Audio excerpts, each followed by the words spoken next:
Hello दोस्तों, मैं रिंकू। आप लोगों को खूब सारा स्वागत है रिंकू लोकगीत में। मैं आप लोगों को एक प्यारा सा गीत सुनाने जा रही हूँ। अगर गीत पसंद है तो लाइक कीजिएगा, साथ ही मेरे चैनल पर नए हैं तो ध्यान से सब्सक्राइब कीजिए, और अगर फेसबुक पर देखते हैं तो फॉलो कीजिए।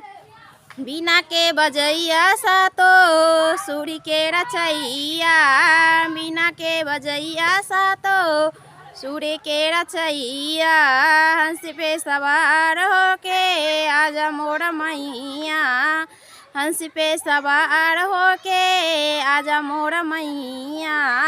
बिनती हजार करतानी सुनिए मैया, शारदा भवानी, बिनती हजार करतानी सुनिए मैया, शारदा भवानी। जेकरा प माई राउर कृपा हो जाला, जेकरा प माई राउर कृपा हो जाला, गुणी और ज्ञानी बानी जग में उजाला, गुणी और ज्ञानी बानी जग में उजाला। माई स्वर में तुझे करा बसेलू, माई स्वर में तुझे करा बसेलू, सुर सरे गम के उज्ञाता कहाला, सुर सरे गम के उज्ञाता कहाला। मूर्खो भी बन जल ज्ञानी सुनिए मैया, शारदा भवानी,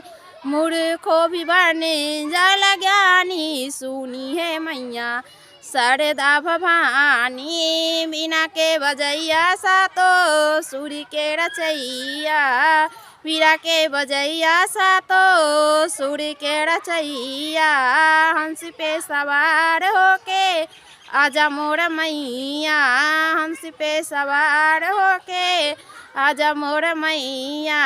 बाय।